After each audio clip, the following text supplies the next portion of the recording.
السلام علیکم۔ مزید ناولز کے لیے ہمارے چینل کو سبسکرائب کر لیں۔ آج اسے وہ خوشی ملنے جا رہی تھی جس کا اس نے انتظار کیا تھا۔ وہ گاڑی چلاتے ہوئے من ہی من ہنستا مارے خوشی کے آنکھیں جھپکتا گھر کو پہنچا۔ اس کی خوشی کی کوئی انتہا نہیں تھی کیونکہ آج اس کی محبت، اس کا عشق جو ملنے والا تھا۔ اس نے جوں ہی دروازہ کھولا، لال جوڑا، چوڑیاں، زیور سب ایک طرف پڑے ہوئے تھے جیسے وہ چھوڑ گیا تھا، اور کمرے میں کسی کی سسکیوں کی آواز آ رہی تھی۔ دیکھو اب یہ پرانے زمانے کی فضول رسومات کو چھوڑو، بند کرو یہ ٹپیکل دلہن کی ایکٹنگ اور جلدی سے تیار ہو جاؤ، مولوی صاحب آتے ہوں گے، اتنا رونا ضروری نہیں ہے۔ آنکھیں خراب ہو جائیں گی پھر ان نشیلی آنکھوں سے مجھے کیسے دیکھو گے جان۔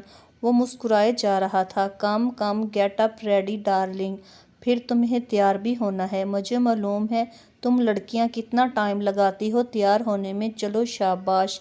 اس نے اس کے کندھے پر ہاتھ رکھ کر کہا، اٹھو جان۔ اس نے اس کا ہاتھ جھٹک دیا پر بولی کچھ بھی نہیں۔ دیکھو جیسے بھی سہی، اب تم مجھے قبول کر لو اچھا ہوگا، اور جیسے کسی بچی کو سمجھا رہا ہو۔ ساتھ ہی وہ اپنے ساتھ لائے ہوئے پھولوں سے بستر کو سجا رہا تھا۔ تمہیں پسند ہے نا پھول؟ اس نے پوچھا۔ وہ زمین پر بیٹھی گھٹنوں پہ سر رکھے روئے جا رہی تھی، جیسے اس کی بات وہ سن ہی نہیں رہی ہو یا پھر سننا نہیں چاہتی تھی۔ تمہاری عقل ابھی ٹھکانے نہیں آئی؟ وہ اپنے ہونٹ دباتے ہوئے بولا۔ اسی دم وجیہہ کے بال پکڑ کر اس کو جھنجھوڑتے ہوئے بولا۔ آہ! اس کی کراہ نکلی۔ دونوں ایک دوسرے کو غصے سے گھور رہے تھے۔ مار دو مجھے، جان سے مار دو۔ اگلے ہی پل اس لڑکی کے منہ سے بات نکلی۔ وجدان، جو کہ دل ہی دل میں اس بات سے مطمئن ہو چکا تھا کہ وہ اس سے شادی کے لیے تیار ہے، اس بات سے اسے پریشانی ضرور ہوئی لیکن حیرانی نہیں، کیونکہ وہ ایک مشرقی لڑکی سے اس بات کی امید رکھتا تھا۔ اگر یہی ڈرامہ کرنا تھا تو تم نے مجھے ہاں کیوں بولی؟ بولو۔ اس نے اسے جھنجھوڑا۔ بتاؤ مجھے، اس نے سوالیہ نظروں سے اس کی طرف دیکھتے ہوئے کہا۔ تمہیں کیا لگتا ہے تم میرے سر پر پستول رکھ کر مجھے نکاح کر لو گے اور تم جیت جاؤ گے؟ نہیں وجدان احمد، اتنی جلدی نہیں تم جیت سکتے۔ کیا سمجھتے ہو تم، یہ جو آدھی رات کو میرے گھر سے اٹھا لائے ہو، دور کسی اکیلے جگہ میں لا کر صبح و شام پستول سے ڈرا کر مجھے نکاح کے لیے راضی کر لو گے؟ ہاں، اپنے آپ کو مرد سمجھتے ہو؟ یہی ہے تمہاری مردانگی اور یہ ہے تمہاری محبت۔ ایک لڑکی کو اس کی ماں باپ کی نظروں میں گرا دیا، اسے سماج میں ذلیل کروا دیا۔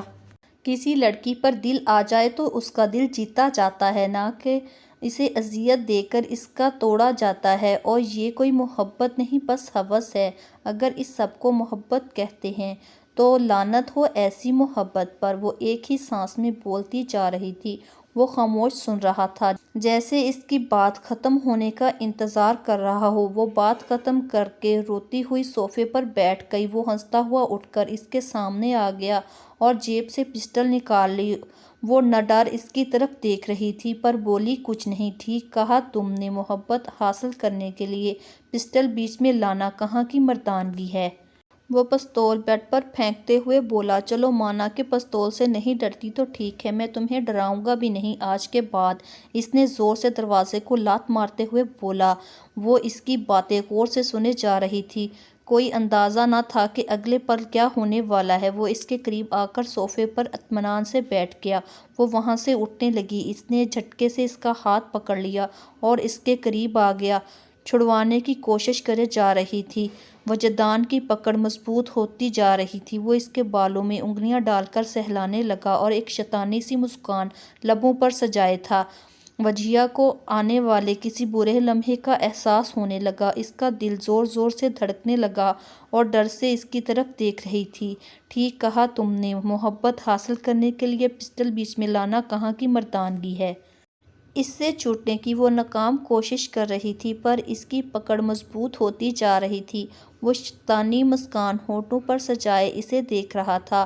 اس کی نظروں سے اس کا دل زور زور سے دھڑکنے لگا اور وہ زورقطار رونے لگی، ہاتھ جوڑ کر اس کے سامنے گڑگڑانے لگی، تمہیں اللہ کا واسطہ میرے ساتھ ایسا مت کرو، میں نے کیا بگاڑا ہے تمہارا، کیوں میری زندگی برباد کرنے پر تلے ہو؟ بے بسی کی حالت میں بولے جا رہی تھی۔ وہ وہیں بیٹھا اس کی طرف دیکھ رہا تھا۔ میں تمہیں اپنی زندگی میں شامل کرنا چاہتا ہوں، اس کے علاوہ میری اور کوئی خواہش اور آرزو نہیں ہے۔ وہ بولتے ہوئے کھڑا ہوا، مجھے صرف تم سے مطلب ہے، میرا یقین کرو میں تمہیں اپنی عزت بنانا چاہتا ہوں۔ وہ زمین پر بیٹھ گیا، بالکل اس کے پاؤں کے پاس، جیسے کوئی فقیر صدا دے رہا ہو اور بھیک نہ ملنے پر اس کی حالت ہو جیسے کوئی بچہ اپنی بات منوانے کی ضد کر رہا ہو۔ میرا یقین کرو میں تمہارے ساتھ حلال اور نکاح جیسا پاکیزہ رشتہ رکھنا چاہتا ہوں۔ وجدان نے وجیہہ کی طرف دیکھتے ہوئے کہا، تو یہ ہے تمہاری نظر میں پاکیزگی، کبھی پستول دکھا کر تو کبھی عزت پامال کرنے کی دہشت سے ایک لڑکی کو کمرے میں بند کر کر اس کے قریب آتے ہو۔ اس نے خونخوار نظروں سے اسے دیکھا، میں نے تمہاری عزت پر کوئی ہاتھ نہیں ڈالا، نہ ہی ایسی گھٹیا حرکت کر سکتا ہوں، اتنا بغیرت نہیں ہو، یعنی مانتے ہو تم بغیرت ہو؟ اس نے اس کی بات کاٹتے ہوئے کہا، نہایت ہی گھٹیا کم صرف قسم کے انسان ہو تم، جو کسی کمزور لڑکی کا فائدہ اٹھا رہے ہو۔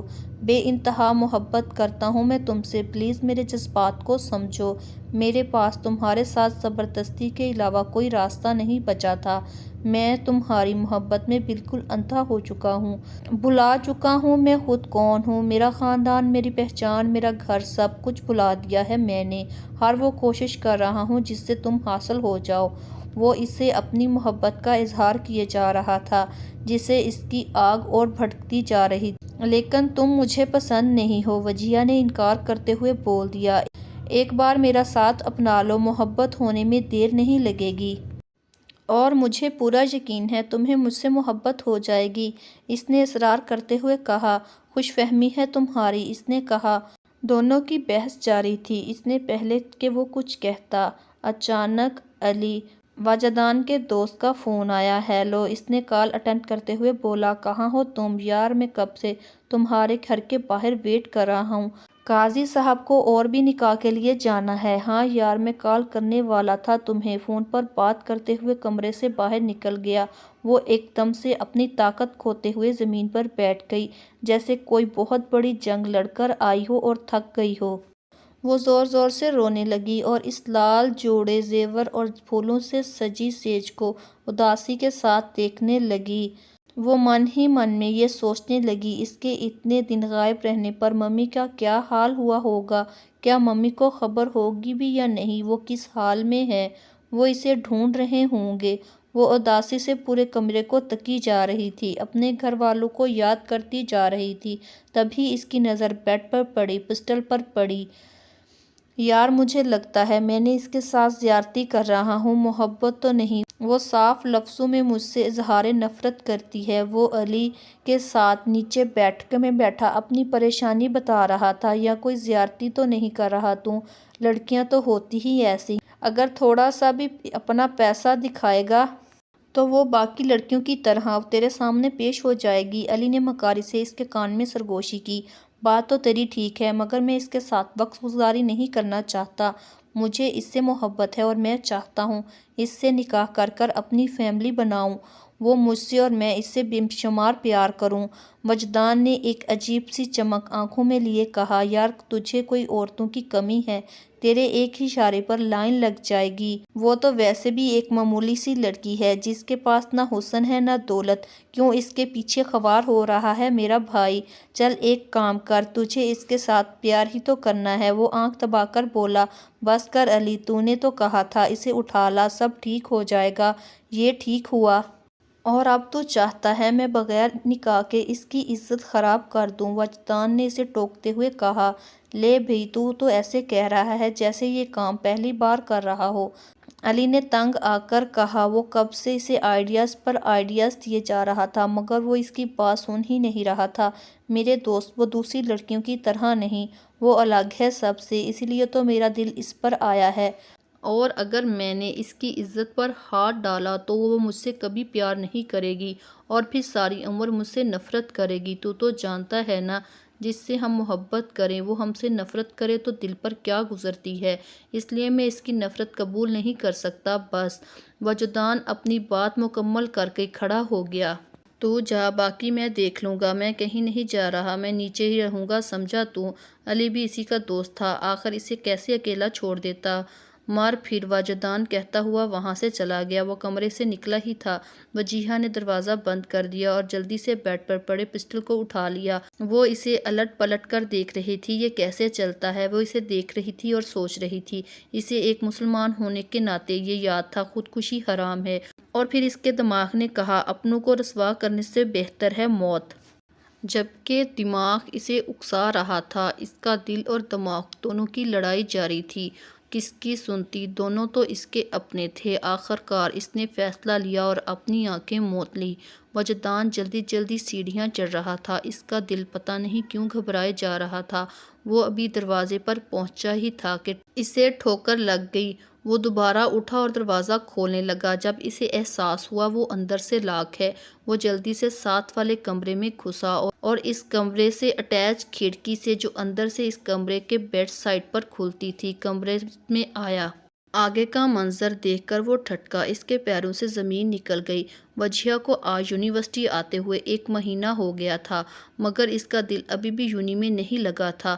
یونیورسٹی کے پہلے دن ہی سبھی اس کی ذہانت کے گن گا رہے تھے، سبھی اس کی قابلیت کی وجہ سے اسے دوستی کرنا چاہتے، مگر اسے زیادہ دوست پسند نہیں تھے۔ اس کی نیچر ہی ایسی تھی، وہ سب سے اچھے سے ملتی تھی، مگر اس کی دوستی کسی سے بھی نہیں ہو سکی تھی، اس لیے لے جانے اور لے جانے کی ذمہ داری اس کے ڈرائیور کی تھی۔ وہ اسی کا انتظار کر رہی تھی۔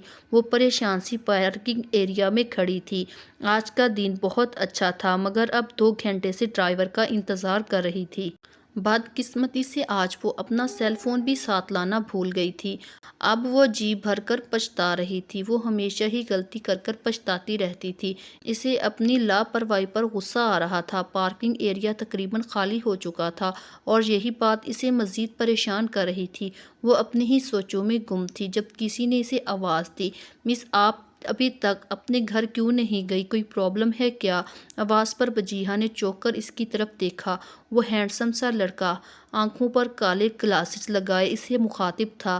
وہ اب اسے دیکھتے ہوئے اپنے سوال کا جواب کا انتظار کر رہا تھا۔ وہ میرا ڈرائیور ابھی تک مجھے لینے نہیں آیا، وہ روحان سی ہو کر بولی۔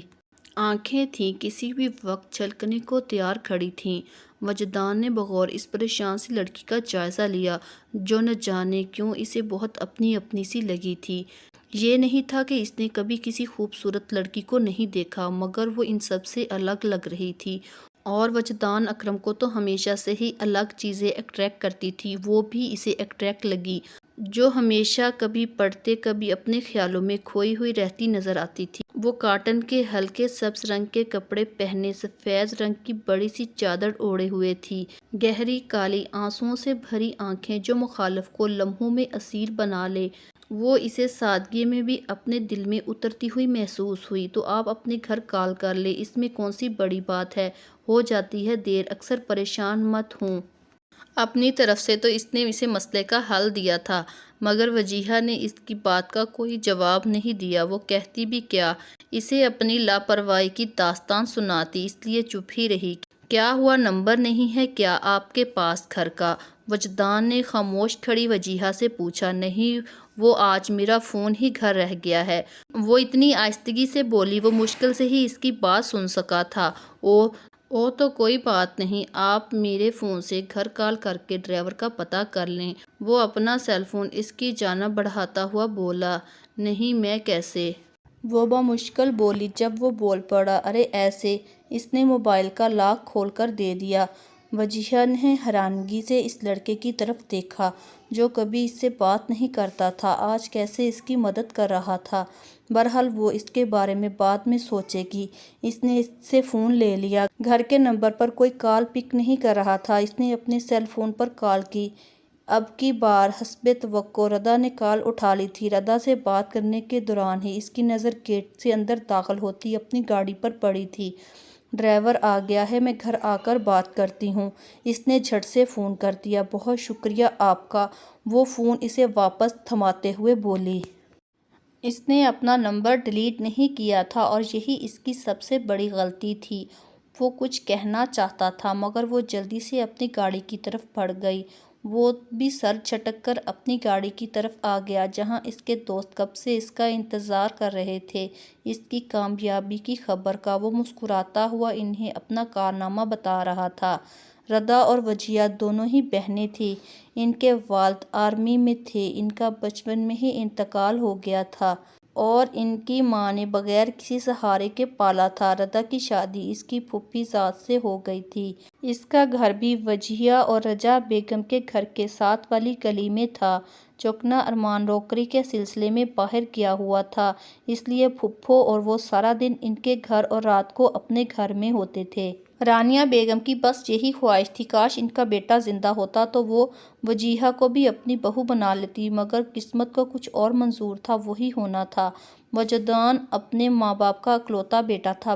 بے حد لاڈ پیار نے اسے ضدی بنا دیا تھا۔ وہ ہر چیز حاصل کر لیتا جو اسے بھاتی تھی اور یہی رویہ وہ انسانوں کے ساتھ بھی کرتا تھا۔ اسے جو لڑکی اچھی لگتی وہ اسے اپنا غلام بنا لیتا، بعد میں جب اس کا دل بھر جاتا تب اسے چھوڑ کر نئی کی تلاش میں لگ جاتا۔ اس کی اسی عادت سے پریشان ہو کر اقرا اور اکرام صاحب اس کے بقول انہیں اکیلا چھوڑ کر لندن چلے گئے تھے، جبکہ یہ بات درست نہیں تھی۔ اس کی شامیں کلب میں اور راتیں لڑکیوں کی باہوں میں گزرتی تھیں۔ اس نے نہ جانے کتنی لڑکیوں کی زندگی برباد کی تھی۔